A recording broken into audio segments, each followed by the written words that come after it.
Boas-vindas a mais um mergulho profundo nas nossas fontes de hoje.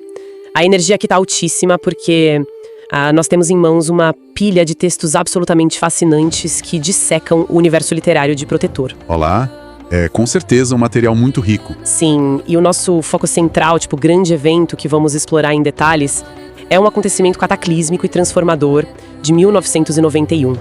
Na mitologia dessa história, é conhecido simplesmente como a Coluna de Fogo. A nossa missão hoje é destrinchar esse exato momento. Entender as raízes narrativas, as referências. Exato, as referências bíblicas muito bem costuradas e principalmente compreender o impacto gigantesco que essa única noite teve em todo o tecido daquele universo ficcional. É uma daquelas construções de explodir a cabeça, né? Sem dúvida. Mas antes da gente mergulhar fundo nas entrelinhas dessa desconstrução, acho que é uma boa ideia calibrarmos as expectativas para quem nos escuta. Ah, bem lembrado. É um aviso bem importante. Sim, porque a nossa exploração de hoje lida com fontes que abordam temas religiosos muito sensíveis. Os textos trazem interpretações sobre divindades das crenças humanas reais, mencionando entidades como Yahweh, Jesus Cristo e o bonde da tradição vodú. Então, a nossa abordagem será estritamente literária. Uma lente puramente narrativa. Isso mesmo.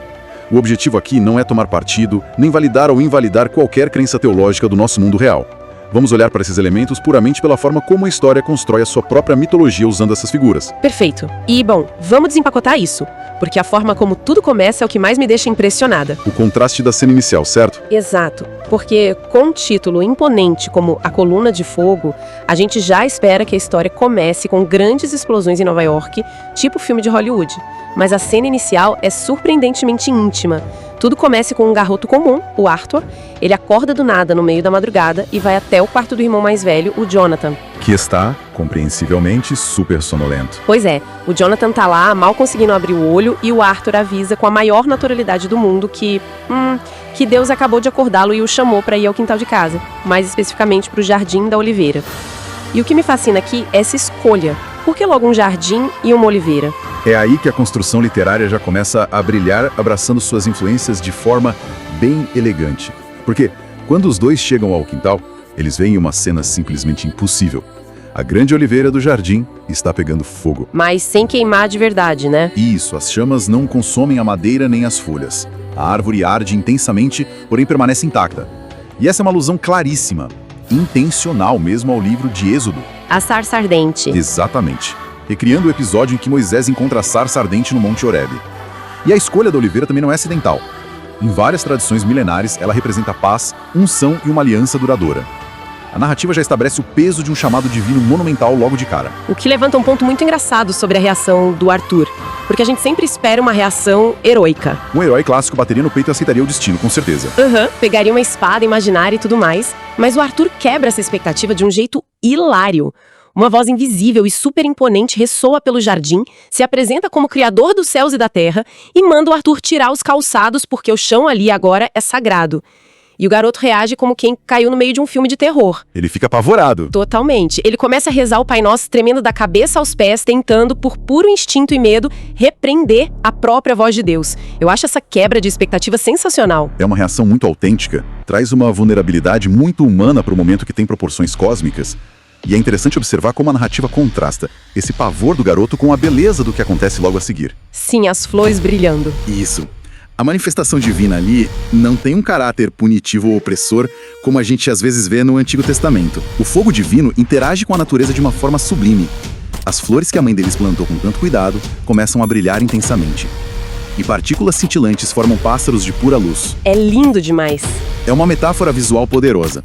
A presença divina não destrói o mundo material ali, ela o ilumina e eleva a sua essência. Uma imagem tira o fôlego mesmo. E é no meio desse espetáculo visual que chegamos ao clímax lá no quintal. A imensa coluna de fogo simplesmente desce do céu e engole o Arthur por inteiro.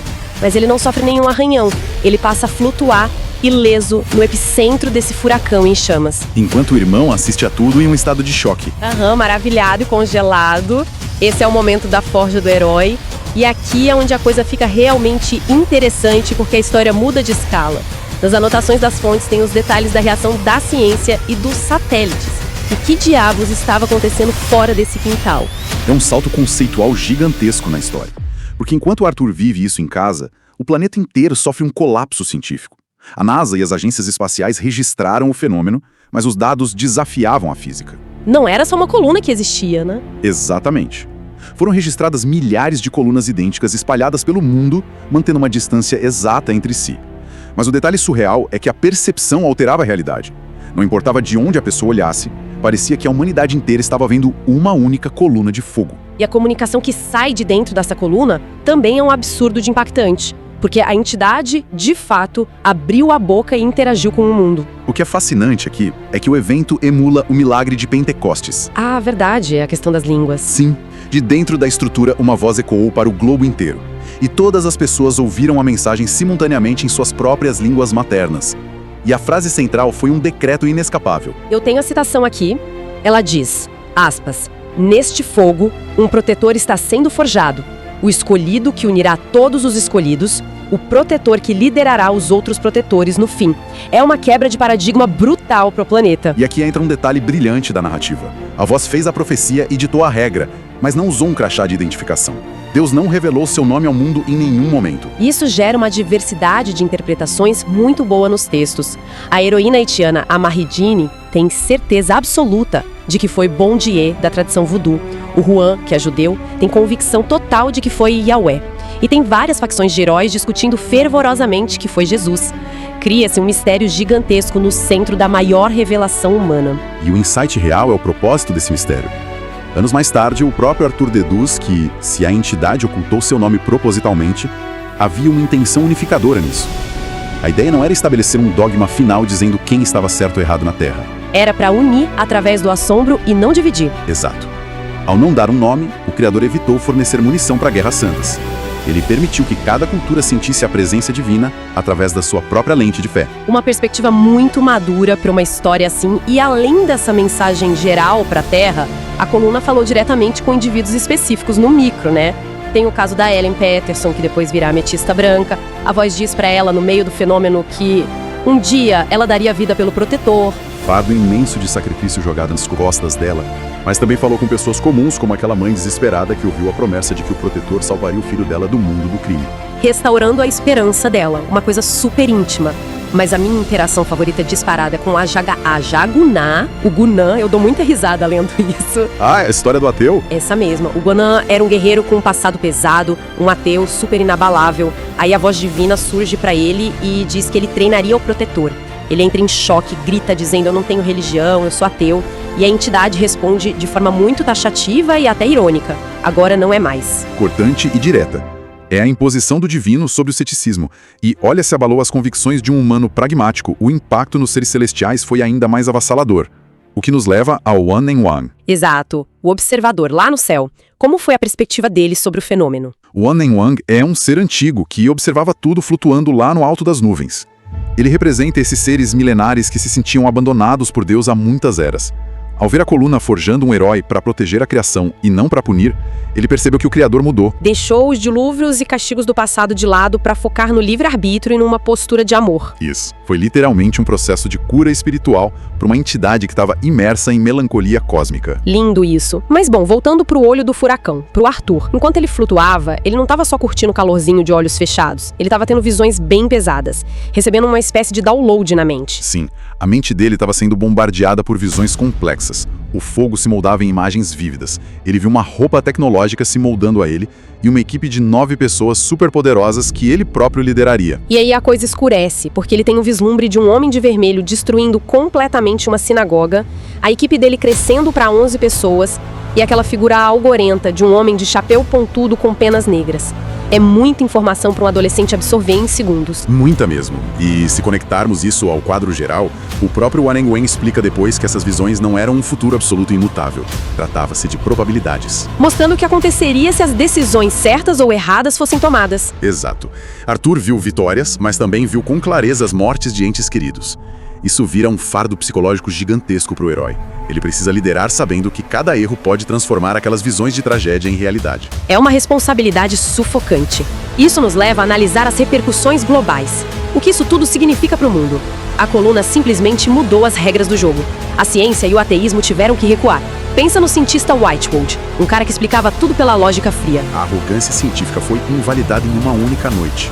Personagens brilhantes, como Whitewood, tiveram que engolir o orgulho acadêmico e rever todos os seus conceitos para aceitar o inegável divino. E a onda de choque varreu até mesmo as certezas dos vilões. Como Rubro, né? Como um vilão reage a Deus batendo na porta? O Rubro é aquele megalomaníaco que achava que precisava interferir violentamente para consertar o mundo porque acreditava que ninguém mais estava no controle. Ao ouvir a voz de Deus ditando o futuro, ele simplesmente recalcula toda a sua filosofia. Ele pensa, se tem um Criador Supremo no controle, minha violência é mesmo necessária? Isso. A motivação dele evapora. Usar um milagre para desmontar o argumento intelectual de um vilão e não só derrotá-lo com um raio de luz, uma sacada narrativa genial. Concordo plenamente. Mas olha, os textos apontam para um outro lado da moeda. O ponto mais sombrio da análise, que é a descoberta do clérigo, o personagem Hétore. Essa é a reviravolta aterrorizante da história. Enquanto a maioria das pessoas e heróis vê o protetor como um farol de salvação, o Hétore encontra o Apocalipse de Enoque, um papiro muito antigo. E esse papiro conta outra versão sobre a coluna de fogo. Conta que a descida da coluna e o surgimento do protetor são, na verdade, o presságio definitivo do fim dos tempos. É o marco zero da grande tribulação e a pavimentação para o Armagedon. A simples existência desse herói atrai o fim da humanidade. Caramba, a coluna vira o ponteiro principal do relógio do Apocalipse. É uma profecia de via dupla, então? Sim, e de uma complexidade absurda. Isso resume perfeitamente a genialidade do universo de Protetor. A história recusa saída fácil. Não é só ganhar poder radioativo, é um evento celestial teologicamente denso que altera o planeta. Muda magos como Vaningwang, cientistas como Witchwood, desmonta vilões como Rubro, converte ateus como Guna e joga nas costas de um garoto a chance de ser o grande salvador, ou o gatilho pro inferno na Terra. É brilhante e isso levanta uma questão super importante pra gente refletir. Se a humanidade contemporânea, no nosso mundo real, testemunhasse um evento divino absoluto, inegável e global, mas que intencionalmente não validasse os dogmas de nenhuma religião nossa, qual seria o resultado prático? Será que a gente se uniria? Essa é a grande dúvida. Isso uniria o mundo num propósito comum de reverência? Ou nós criaríamos novas guerras e divisões ainda mais terríveis, lutando para reivindicar o dono daquele milagre? Fica o convite para nossa audiência pensar sobre o peso da certeza absoluta em um mundo movido por crenças. Uma provocação excelente e o ponto perfeito para encerrarmos o aprofundamento de hoje. É muito legal perceber como a literatura consegue usar a fantasia para espelhar nossa própria condição humana, né? Muito obrigada por destrinchar tudo isso comigo e agradeço imensamente a todo mundo que nos acompanhou em mais essa exploração pelos bastidores da mitologia. Continuem sempre questionando as narrativas e nós nos encontramos no nosso próximo mergulho profundo.